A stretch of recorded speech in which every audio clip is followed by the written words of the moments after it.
Bismillahirrahmanirrahim. Assalamualaikum warahmatullahi wabarakatuh. Alhamdulillah. Alhamdulillahi rabbil alamin. Wassalatu wassalamu ala rasulillah Sayyidina Muhammad ibn Abdullah wa ala alihi wa sahbihi wa sallam.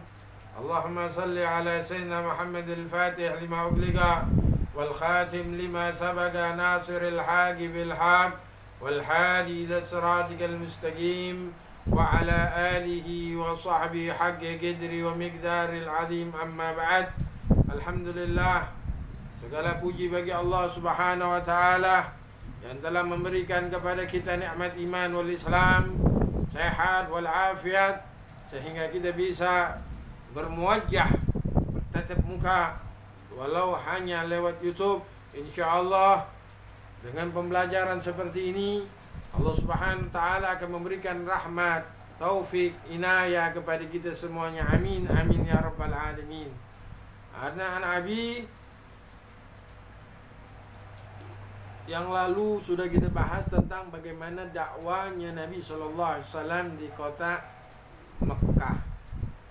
Nah, sekarang kita bahas tentang sebab-sebab Rasul sallallahu alaihi wasallam hijrah.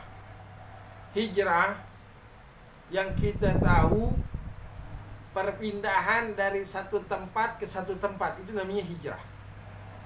Tetapi hijrah yang konteks yang paling bagus adalah yang mempunyai akhlak yang jelek menjadi akhlak yang bagus. Yang tadinya enggak sholat, dia jadi sholat. Yang tadinya durhaka sama orang tua, jadi tidak durhaka. Itu namanya hijrah secara globalnya. Nah, ini kenapa Nabi SAW ini hijrah? Karena setelah Nabi SAW dakwah secara terang-terangan, disinilah banyak hantaman dan siksaan daripada kaum Quraisy mulai meningkat. Berbagai cara dilakukan kafir Quraisy agar Nabi Muhammad SAW tidak meneruskan dakwanya. Akhirnya bertahun-tahun Nabi menyerukan Islam di Mekah, tetapi hasilnya hanya sedikit yang mengikuti ajaran. Makanya kalau kita mengajarin orang sampai setahun, 2 tahun, 3 tahun, kenapa kok pengikut sedikit? Enggak usah bingung. Nabi SAW bagaimana Nabi? Begitu juga para anbiya. Ketika dia mengajak suatu kebaikan, kemudian yang pengikutnya tidak terlalu banyak, nggak usah bingung. Nah, akhirnya pada saat Nabi SAW membutuhkan dorongan dan motivasi dari orang-orang yang terdekat, justru istrinya yaitu Sayyidatul Khadijah dan pamannya Abu Thalib berpulang ke rahmatullah dalam waktu yang hampir bersama. Kehilangan dua orang ini tersebut merupakan masalah serius bagi Nabi Muhammad dalam menjalankan dakwah Islamiyah di Mekah. Peristiwa sangat menyedihkan ini kemudian disebut tahun duka cita, yaitu Ammul Husni. Nah, di tengah kesedihan, Nabi Muhammad mengalami peristiwa luar biasa, yaitu Isra wal Mi'raj. Peristiwa itu terjadi setahun sebelum hijrah ke Madinah, tepatnya 27 Rajab 621 Masehi. Sebagaimana Allah Subhanahu wa taala berfirman dalam Al-Qur'an, Subhanalladzi asra bi 'abdihi lailan minal masjidil haram ilal masjidil aqsa alladzi barakna haulahu linuriyahu min ayatina innahu huwas samiul basir.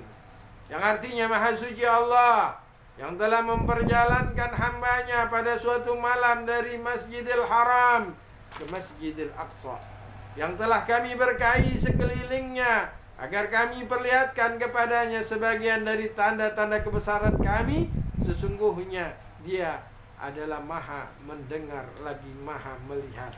Lihat bagaimana Allah Subhanahu wa taala memanggil Nabi Muhammad tidak dengan sebutan Subhanalladzi asra bi Muhammadin, tapi Allah Subhanahu wa taala mengatakan Subhanalladzi asra bi 'abdihi lailan. Terus buat hiburan, Allah Subhanahu wa taala kasih Nabi Muhammad ibaratnya jalan-jalan, hiburan. Itu sebagai penghibur bagi Nabi Muhammad SAW yang sedang dirundung kesedihan. Peristiwa ini memberikan pelajaran yang sangat berharga kepada Nabi Muhammad. Peristiwa tersebut Nabi Muhammad menerima perintah sholat 5 waktu dalam sehari semalam. Tadinya 50 kali. Yang 5 kali aja nggak sanggup. 50 kali nggak sanggup. Tapi karena Nabi begitu sangat sayang kepada umatnya, dia minta keringanan sama Allah Subhanahu wa ta'ala sampai 5 kali. Subhanallah. Nah, makanya sholat ini adalah pertama kali yang akan dihisab oleh Allah Subhanahu wa ta'ala amal. Awalu ma yuhasabu 'abdu yaumil qiyamah as-shalah. Atau kama qala Nabi Muhammad sallallahu alaihi wasallam. Pertama kali yang dihisab amal daripada seseorang itu adalah salat. Dan orang yang ninggalin salat maka kafir. Man taraka as-salata muta'ammidan faqad kafara jiharan. Atau kama qala Nabi Muhammad sallallahu alaihi wasallam. Siapa orang yang meninggalkan salat dengan sengaja, dia tahu bahwasanya salat adalah kewajiban, dia tinggalin, maka dia sudah menyatakan dirinya kafir. Al-Habib Abdullah bin Alwi Al-Haddad dalam kitab An-Nasai ini yang dikatakan, selama akal kita masih ada, nggak boleh kita tinggalin. Kita nggak mampu salat berdiri, duduk, nggak mampu duduk berbaring, nggak mampu berbaring celentang, nggak mampu isyarat nggak mampu, ya disolatin. Kenapa?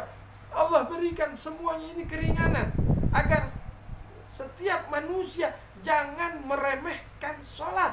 Nah, ini banyak di zaman sekarang ini, banyak orang yang meninggalkan sholat. Hati-hati. Kalau kita tinggalkan sholat dengan sengaja, kafir. Jadi orang tua harus perhatiin. Kalau ada anaknya yang nggak sholat, marah. Jangan didiamin. Ketika anaknya nggak sekolah, ribut. Ketika anaknya nggak bisa ini, ribut. Tapi anaknya nggak sekolah, anaknya nggak sholat, dia marahnya Masya Allah. Anaknya nggak sholat, dia diem aja, salah. Kalau nggak sekolah, dia. Tapi kalau anaknya nggak sholat, marah. Itu yang bagus.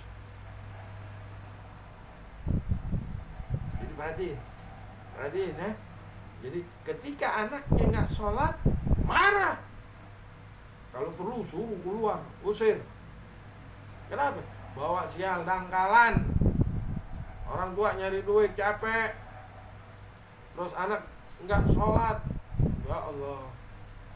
Maka perhatiin.